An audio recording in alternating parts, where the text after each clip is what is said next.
Hello everyone, welcome back. In today's video, we got another news video here to discuss. We're going to recap Game 5 of the Stanley Cup Final as the Edmonton Oilers stay alive. We're going to take a look at some of the signing updates from the past couple of days, a waiver update that's been surprising from the past couple of days, and some trade rumors involving the Leafs and the Hawks, the Senators and the Flyers, the Kraken, the Senators, and the Blue Jackets. So we're going to talk about that coming up right now.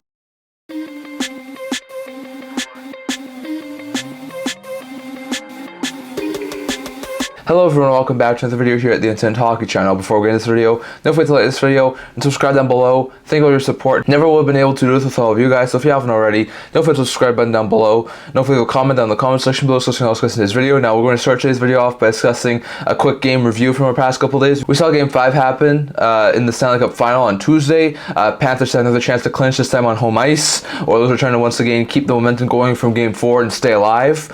Early on, it looked like the Panthers were going to try and open the scoring really quick. It was a pretty good first period from both sides, but the Oilers, thanks to another opening shorthanded goal to start the game, were able to get a 1-0 lead thanks to Connor Brown. Really good stuff there from Brown to give them a 1-0 lead. Then early power play goal from Evan Bouchard, I think it was, and then a goal from Connor McDavid, which was an extremely bad goal from Sergei Bobrovsky, made it 2 and 3-0 Oilers early, and they continued to go on. At that point, I think it was like the Oilers had scored 9 straight goals after the Panthers scored the only goal in Game 4. So that was a really bad stretch there for the Panthers, but then they would start to bring things back. Matthew Tkachuk would score to make it 3-1, finally ending his scoring slump to make it 3-1 game.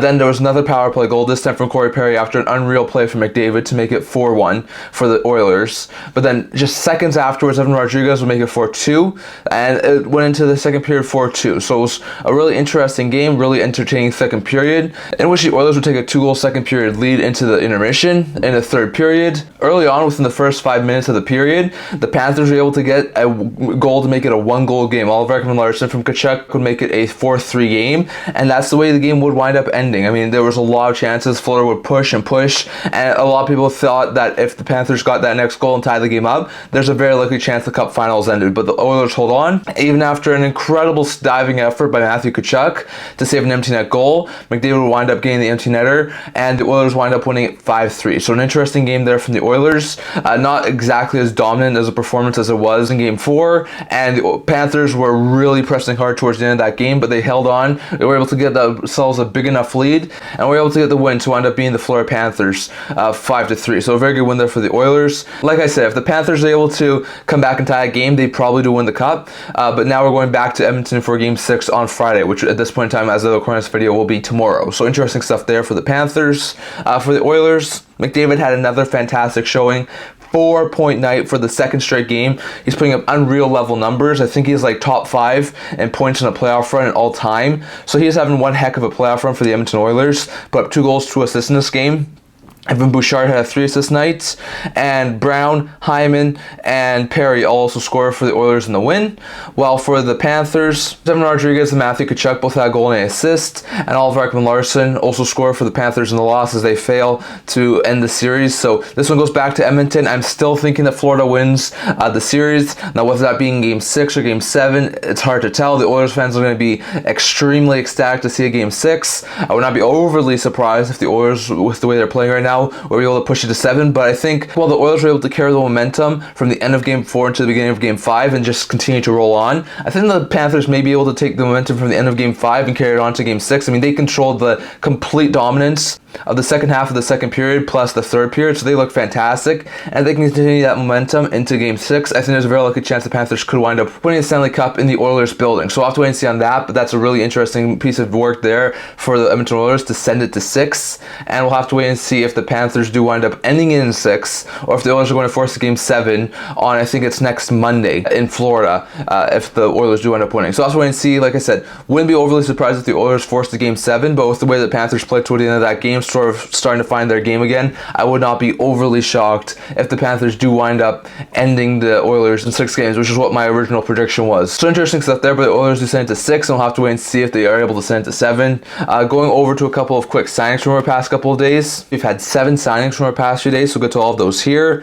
First, the Ottawa Senators have extended RFA defenseman Max Gounet, who gets a 1-year deal with the AAV of $775,000 that'll be at the start of next year. Gounet actually got into some NHL games this year. Last year had 1 game of NHL action, putting up no points, but also had 40 points in 72 AHL games. This year had 34 points in 58 AHL games, was called up on multiple occasions, and got 7 NHL games of action this year, putting up no points. Looks like eventually could be a solid third pair defenseman, so it's a pretty good sign there for the Ottawa Senators.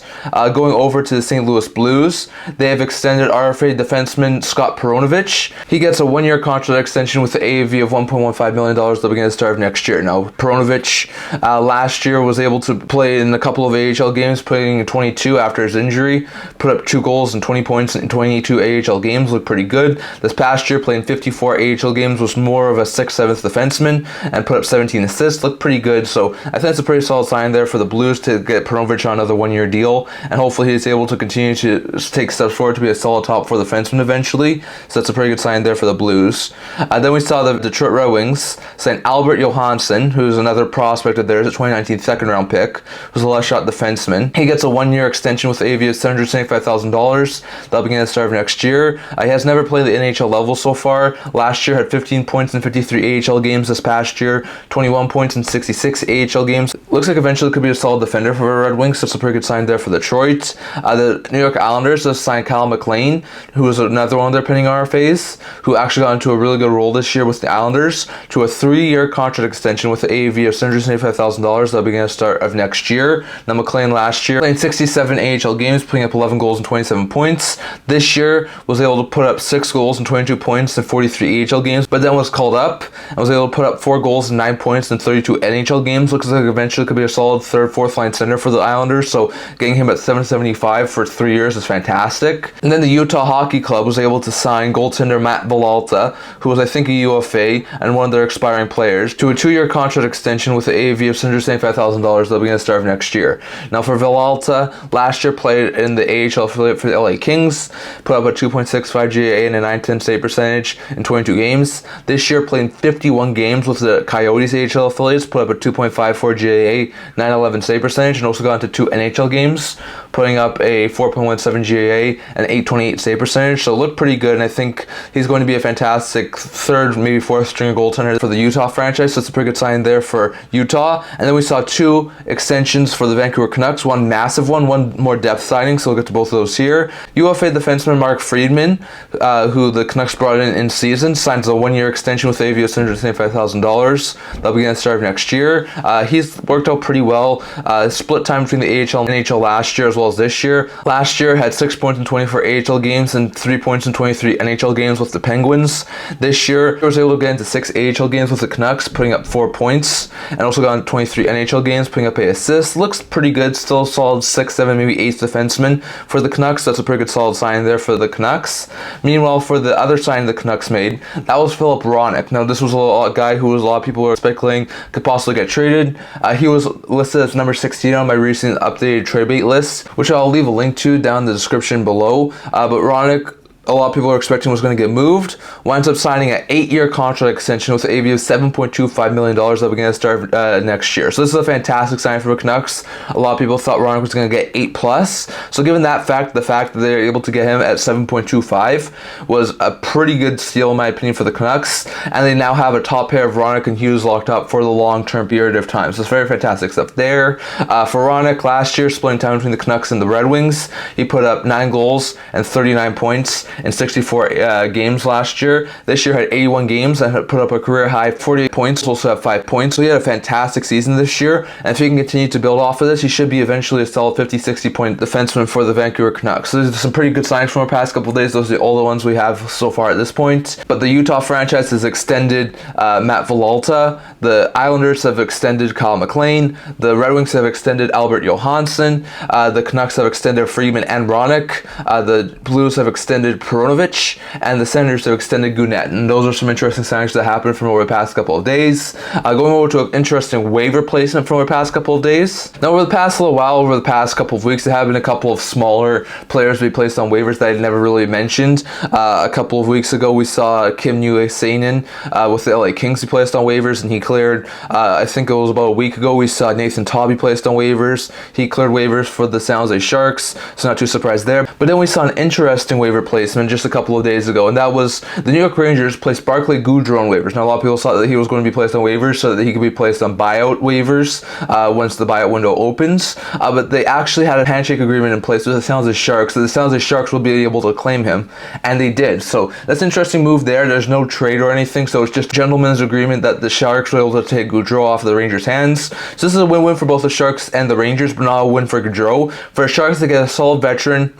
They know what Goodrow brings to that market. He's played there before he started his career there, so that's a pretty good pickup there for the Sharks. He signed there for another 3 years, I think it is, at a $3.65 million cap hit. So he's going to be able to provide some leadership to that group that really needs a lot of leadership at this point in time. Meanwhile, for the Rangers, as much as Goodrow was a really good player in the playoffs, he makes way too much money for that team, so moving off from his entire $3.65 million cap hit really alleviates some of the cap pressure that they had on them and allows them to go after some more players in free agency or try and extend some more players. So this is a really good move for both the Sharks and the Rangers. However, a lot of people are speculating that the Sharks were on Goodrow's 15-team no trade list, and the waivers were sort of a way to get around that, and Goodrow's not overly thrilled with being with the Sharks again, so that's understandable. He goes from being on a team who almost made the Cup final to being on a team who's the lowest in the league this year, so understandable that he probably is upset, but this is a solid move for the Sharks to get a solid veteran, knows what it is to play in San Jose, and can really provide some leadership to that team, while for the Rangers it alleviates some cap pressure and is able to get a bad contract for them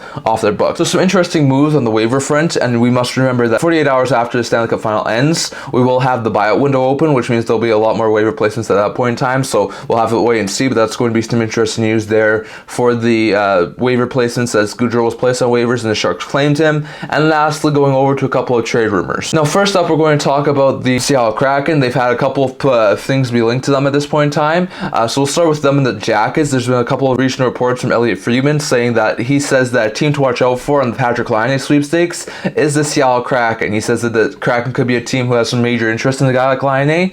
Now, I don't think this comes as too much of a surprise. Laine is a solid player and could really work out well with a team like Seattle. The Kraken also do have a little bit more cap flexibility, so they could really work out a solid deal to try and bring him in. And they have some pretty good assets with some draft picks plus a couple of really good prospects. So I could see the Kraken be able to put together a really good package for Laine. Once again, there's still some speculation as to if Laine is injured, what teams trade for him, but I think there's a very likely chance that Laine is going to be healthy enough that some teams will be looking to trade for him, and if the Kraken can put Laine in the best position possible and get him back to being like a solid at least 25 to 30 goal scorer, that could be a really good pickup there for the Kraken team who really lacked in scoring this year. So I think it could be a really good fit there for the Kraken if they're able to go after and get Patrick Laine. Going over to the other piece of news that we're talking about for the Seattle Kraken, and that is the Ottawa Senators have some interest in trying to acquire Brandon Tanev. There's also been some talk about them trying to go after Chris Tanev, so they could be looking to try and bring in both of the Tanev bros, so that could be interesting to note there for the Senators. Now for Brandon Tanev, I think he has either 1 or 2 years left, not exactly sure, the $3.5 million cap hit, so it would be an interesting trade to work out with. I'm not exactly sure what the Kraken would want in a trade for Tanev. He was taken in the expansion draft from Pittsburgh. He's a really liked player around that locker room, so it would have to be a pretty high ask in my opinion if they were to move Tanev. My guess would be something like a second round pick and a really good prospect, or some sort of a really good player in return. So it'll be interesting to see exactly what the Kraken would want for Tanev in return, but it is sounding out there like the Ottawa Senators do have some major interest in pulling off a Brandon Tanev deal, and they could want both Tanev bros, so maybe try and sign Chris Tanev in free agency and then also try and acquire his brother via trade from the Kraken. So interesting stuff there, but according to a couple of reports, Friedman is saying to watch out for the Kraken when it comes to Patrick Laine, as they could be a team who could have some major interest in him. And there's also been some reports out there that the Senators may want the Tanev bros, and they may try and trade for Brandon Tanev from Seattle, so we'll have to wait and see on that. Going over to the Maple Leafs, I've seen some reports out there from the fourthperiod.com and David Pagnotta saying that there's still a lot of talk and speculation out there around Mitch Marner, saying there's no guarantee Marner will get moved, and there's still some talk about him signing an extension. But according to David Pagnotta of the fourthperiod.com, he says that Marner would be open to going to Chicago. Now that's a little bit of a surprise surprised, but not too much. We know that the Hawks are trying to get better. They want to try and surround Bedard with some star-level talent, and Marner would be a fantastic addition. Now, do the Hawks have what the Leafs would want? Well, they want a top pair of defensemen. They could try and move Seth Jones in that sort of a deal. There could be a couple other components in that sort of a deal too, but it sounds like Marner would be intrigued and open to the idea of possibly moving to Chicago. And David Pagnotta did say that if the Leafs went to Marner and said, we have a trade for you, the Hawks are willing to acquire you, would you be willing to waive your movement clause? He might be one of the teams that Marner will be open to moving to. So we'll have to wait and see exactly what happens. There's still no guarantees that he gets moved. There's still some speculation out there that I've seen that they could try and extend him. So we'll have to wait and see on what happens there. But according to David Pagnotta, the Hawks are one of the teams really interested in Marner. And according to David Pagnotta, Marner would be open to the idea of potentially moving to Chicago in a trade and willing to waive his no movement clause. So we'll have to wait and see on what happens there. But imagine Marner playing with Bedard on the top line. I mean, that would be a fantastic duo in Chicago. And if the Hawks are able to extend him on a long-term deal, that could be a really good fit there for the Hawks. So we'll have to wait and see on that. But apparently the Hawks have interest in Marner, and Marner would not be opposed to going to Chicago. And lastly, going over to the Ottawa Senators, there's been a couple of speculations around the Senators on top of the Brandon Tanev stuff. One, according to a couple of reports, the Senators are trying to push hard for Linus Ullmark. Over the past day, we saw Darcy Kemper be dealt for the LA Kings. We saw Jacob Markstrom be going to the New Jersey Devils. So because of these two guys being moved, that's two teams who really need a starting level goaltender, now having their starting level goaltender hole filled, with the Devils getting Markstrom and the Kings getting Kemper. So there's a lot of still other potential options. So, like, I wouldn't be surprised if the Jackets have some interest in getting a goalie, the Kraken, the Red Wings, but the Senators are probably right now the most desperate team in need of a starting goaltender, and it seems like they are really pushing hard to try and get Linus Ullmark from Boston. Now, according to a couple of reports, it sounds like a first-round pick, potentially a 7th, I think it's more likely a 25th overall pick. Jacob Chikrin and Anton Forsberg, plus maybe one more thing, would have to go to Boston in exchange for Linus Ullmark, so it would have to be a decently big trade, according to a couple of reports. But after the returns that Markstrom got, I think there's a very likely chance the Sens could actually get out pretty well with Ullmark trade. I'm not sure if they would have to give up all of that, but there's some talk that the Senators are really pushing hard for Ullmark, and they would really like to try and get him in the fold. So that could be a really good pickup there for the Senators if they're able to get him. But the main thing I want to talk about with Ottawa is that there's been some speculation from, I think, Philadelphia media, but also a couple of other speculation, and that is that the Flyers are trying to trade up into the top 10 of the draft, and they're having a lot of interesting negotiations with Ottawa, and that may include the 7th overall pick. So this could be a really big trade and a really interesting trade for these two teams. For the Senators, we know that they just recently talked about this, I think it was a couple days ago. The Senators' first round pick is on the table, and they'd be open to moving it if they were able to get a solid player. We know that the Flyers are trying to move into the top 10, so could the Senators move the 7th overall pick to Philly? I think it's possible. Now, I've seen some people say if it's swapping the 7th for a 12th overall pick, maybe it could also be that the Senators get Scott Laughton. He was a guy who they had interest in at a trade deadline, never were able to get him. He could be an interesting fit there for the Ottawa Senators. That could be a really good fit. There was also some talk about potentially adding Konecny, because the Flyers also have an extra first-round pick, so if they were to move, I think it's like the 24th or 25th overall pick, I think it is, that the Flyers have, and Ottawa gives them the 7th overall pick. Could they try and move maybe like a Konecny to acquire the 7th overall pick? I've seen that be linked sometimes. I still think Konecny more likely signs in Philadelphia, but if the Senators were able to get Konecny, that would be a fantastic pickup there for Ottawa. But I've seen a lot of people say it's most likely that they're trying to talk about a trade that gives Ottawa the 12th and Laughton for the 7th overall pick, and maybe something else. So it'll be a decent trade and an interesting trade nonetheless, but that's sort of what it sounds like. There's a slight possibility that Ottawa could be looking to try and add Konecny, but it'll be interesting to see. It'll be an interesting trade nonetheless, but according to a lot of reports, the Sens and Flyers are definitely talking trade right now, and while the Flyers are trying to add a top 10 pick, the Senators are trying to add some more pieces to their lineup, and they could be looking to try and add Laine or Konecny from the Flyers. So we'll have to wait and see on that, but those are the rumors from our past couple of days, and there's going to be lots more going over the next little while. As we have lots more trades that are going to be happening over the next little while. The buyout window is going to be opening soon. We're going to see a lot more trades, signings, and don't forget to stay tuned for next week's live draft video video, as well as next week's live free agency video on Friday, Saturday, and Monday. So stay tuned for that, as we're going to have some interesting stuff over those few days. But that's what I'm going to talk about for today. Love to hear your guys' thoughts on all of this down in the comment section below. What do you think about all of this? Do you think Ottawa and Philly hook up on a deal? And if so, what are the pieces involved in it? Does Ottawa wind up getting Ullmark? And if so, what sort of a return do the Bruins get? Do the Hawks and Leafs hook up on a Marner deal? And if so, what sort of a return do the Leafs get? Do the Senators wind up adding Brandon Tanev? Do they wind up adding Chris Tanev? And could the Kraken try and add Patrick Laine? Love to hear your guys' thoughts on that. Plus, what do you think about Goodrow going to the San Jose Sharks? What do you think about signings from the past couple of days, including Hronek extending in Vancouver? And what do you think about the game reviews from our past couple of days of the Oilers sending to 6 against the Florida Panthers? Definitely love to hear your guys' thoughts on all of that down in the comment section below. So I'm going to talk about for today. Until this video, and if you like the channel, subscribe down below. Thank you for your support. Never would have been able to do this with all of you guys, so if you haven't already, don't forget to subscribe button down below, and don't forget to leave a comment down in the comment section below so I can also discuss today's video. Also a blog talking about news, rumors, analysis, stuff like that, so check that out. I'll leave a link to that in the description below, and I come to see you guys all for next video. See you guys soon.